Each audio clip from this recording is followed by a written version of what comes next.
आशुतोष जी महाराज के पावन चरणों में मेरा सादर दंडवत प्रणाम। आज मैं आप सभी के सामने इस वीडियो के माध्यम से गुरु और शिष्य के सच्चे प्रेम की एक ऐसी दास्तां सुनाने जा रही हूँ जो बहुत ही संदेशवाहक है।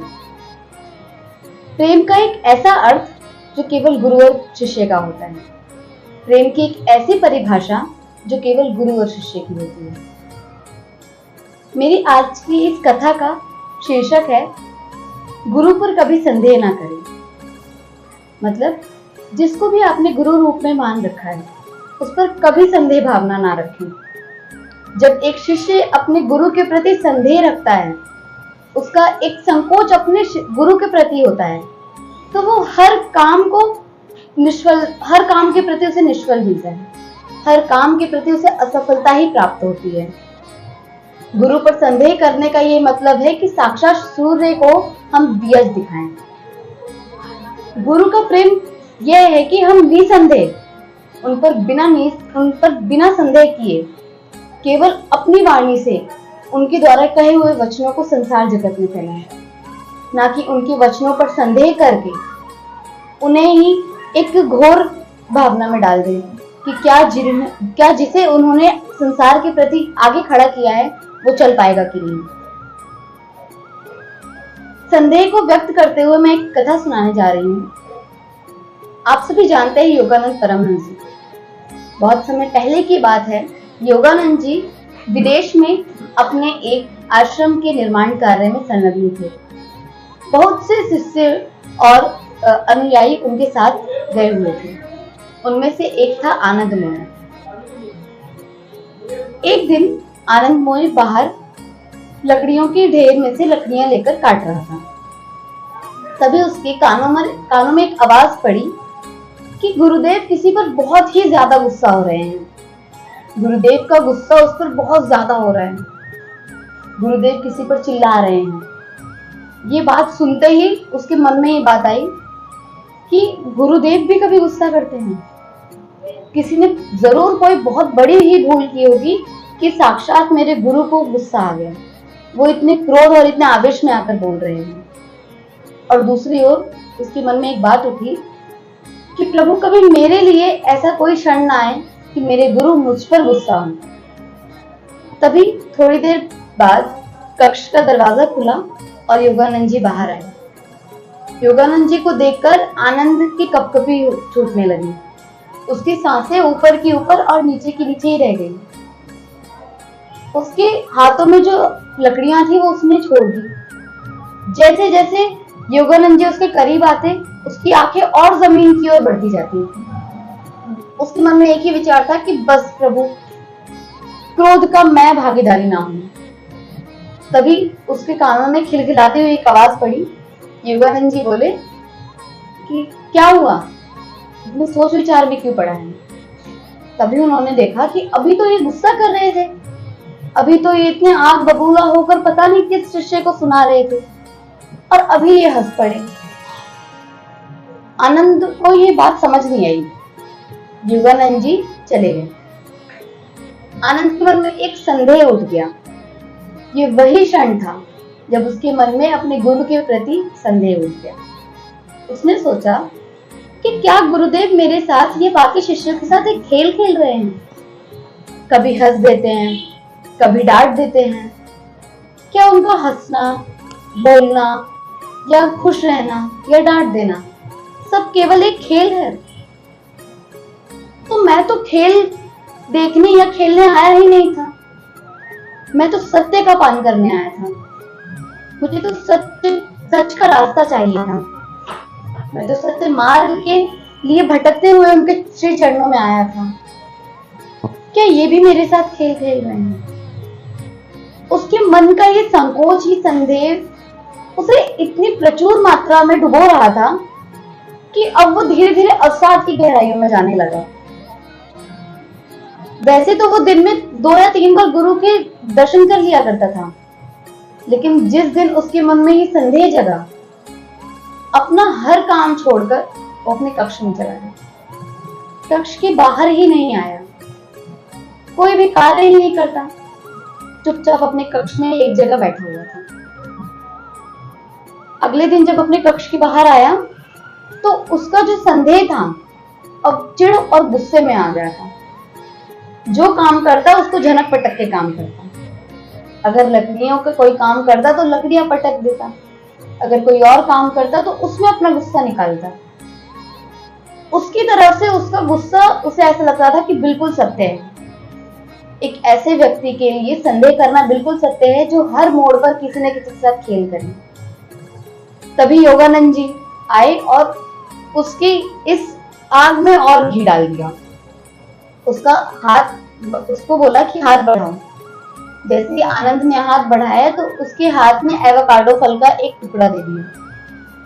अब तो उसका खिन्न भाव पूरी तरीके से गुस्से में बदल चुका था। उसका जो संदेह था वो पूरी तरीके से यकीन में बदल गया। वो समझ चुका था और वो सोच रहा था कि अगर हम किसी से प्रेम करते हैं तो क्या हमें ये नहीं पता कि उस व्यक्ति को क्या प्रिय है और क्या अप्रिय।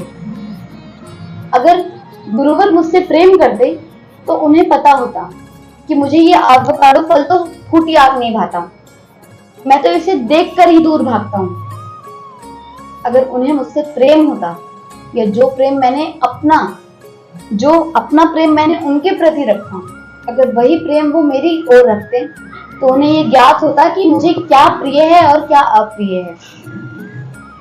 चुपचाप एवोकाडो फल लेकर चला गया, अपना काम करने लगा।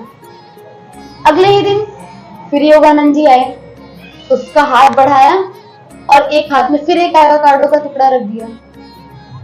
फिर वो गुस्सा हो गया। अगले ही क्षण दूसरा हाथ बढ़ाया और उसे एक टिश्यू में कुछ बादाम दिए जो आनंद को बहुत ही प्रिय थे। आनंद अपनी भूल को अवसाद के रूप से देख रहा था। अब वो अपनी भूल में इस कदर डूब चुका था कि उसने क्या कर दिया, उसने किस पर संदेह किया। योगानंद जी केवल ये एक चीज दिखाना चाहते थे कि संदेह शिष्य के मन में किस प्रकार उठता है। जैसे ही उसने बादाम देखा तो वो उसके जितने भी खिन्न भाव थे, जितना भी क्रोध था, सब खत्म हो गया। ऐसा लगा कि एक चुटकी में उसके ऊपर जितना काल मंडरा रहा था सब हट गया। वो कह भी क्या सकता था। योगानंद जी मुस्कुराते हुए वापस अपने कक्ष की ओर चले गए। वो समझ चुका था और अपने मन में बोला कि मैंने किस पर संदेह किया। क्या जिसे मुझसे इतना प्रेम है, जिसने मुझे बहते हुए नदी से एक कूड़े को जिस प्रकार अलग किया जाता है, उसने मुझे संसार जगत की नदी से इस प्रकार अलग किया। क्या उसे ज्ञात नहीं होगा कि मुझे क्या प्रिय है और क्या अप्रिय है।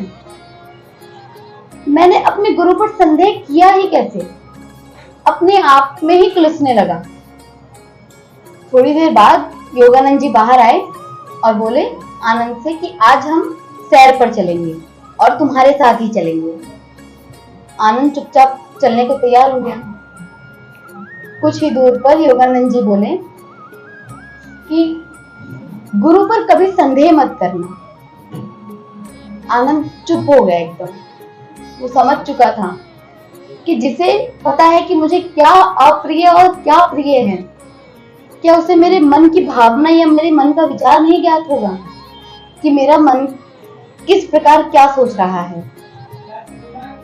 योगानंद जी बोले कि गुरु पर संदेह मत करना। गुरु को यह पता है कि कब किस शिष्य को डांटना है, फटकारना है या कब किस शिष्य को प्रेम देना है। और जो शिष्य गुरु पर संदेह करता है वो कभी कुछ नहीं पा सकता।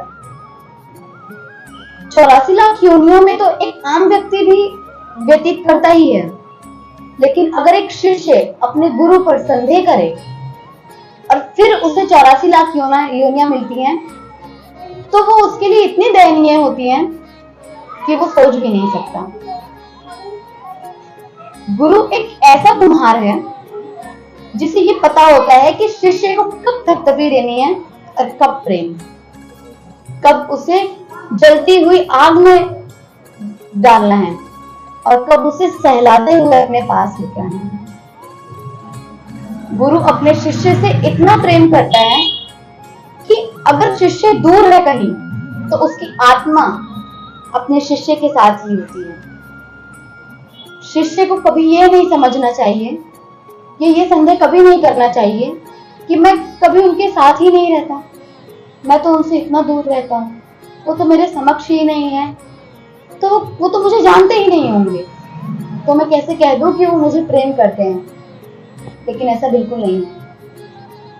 हम उनका प्रेम केवल प्रत्यक्ष रूप में देखते हैं, लेकिन गुरु का प्रेम हर पल हर क्षण अप्रत्यक्ष रूप में हमारे साथ होता है। शिष्य के जीवन का हर एक क्षण गुरु ही तय करता है और शिष्य की हर एक पद पर गुरु अपने आशीर्वादों के फूल बिछाता है, ताकि संसार का कोई भी कांटा उसके शिष्य को चुभे ना। गुरु और शिष्य के प्रेम की यही दास्तां हर गुरु शिष्य को संदेश देती है, हर एक शिष्य को संदेश देती है कि उसका एक संदेह, उसका एक संकोच उसके रिश्ते में, उसके गुरु बंधन में किस प्रकार गांठ डाल सकता है। अब मैं अपनी बातों को यहीं विराम देना चाहूंगी। धन्यवाद।